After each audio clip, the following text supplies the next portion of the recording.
Various websites are reporting on a very sad incident that occurred at a summer camp in China. It's reported that in August, on the very last day of camp, a 13-year-old boy was forced to perform 1,000 bodyweight squats as punishment after he was caught talking to other children during physical training. When the boy was unable to perform more than 200 bodyweight squats, it's reported that the instructor allegedly kicked him, causing him to fall to the ground. However, in other reports, it stated that when the parents came to pick the child up, he was seated on a stool but unable to stand up. By some accounts, it's reported that the parents took the child to a hospital where he was misdiagnosed as having a muscle strain. It wasn't until a second diagnosis at another hospital where the boy was diagnosed as having rhabdomyolysis. It's further stated the boy remained in that hospital for 13 days, and even after his discharge, he has not fully recovered. His parents are saying that his legs have atrophied and he is unable to live a normal life. Now, as sad as this story is, it's not new.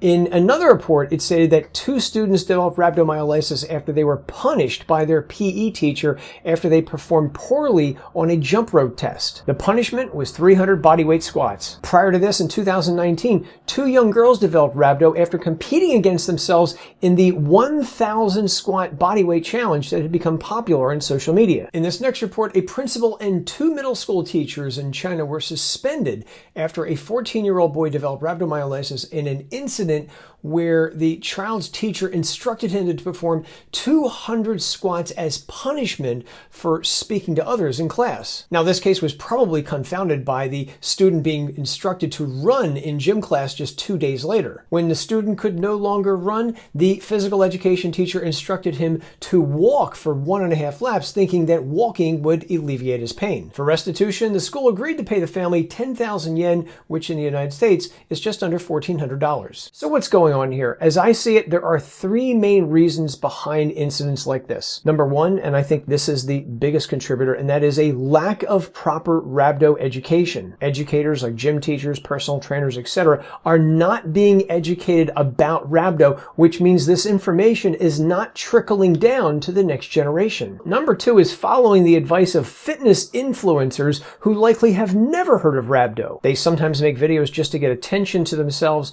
and make a little money on the side without any regard of what the consequences of those videos might be. And I believe the third reason has to do with pushing your body beyond its mental breaking point. While it is true there are occupations where pushing beyond your limits is a necessity, I'm thinking military, first responders like police and firemen, and also real professional athletes. However, for most people, they should listen to their body and stop when they think they've had enough. At the end of the day, the best defense against rhabdo is education and listening to your body.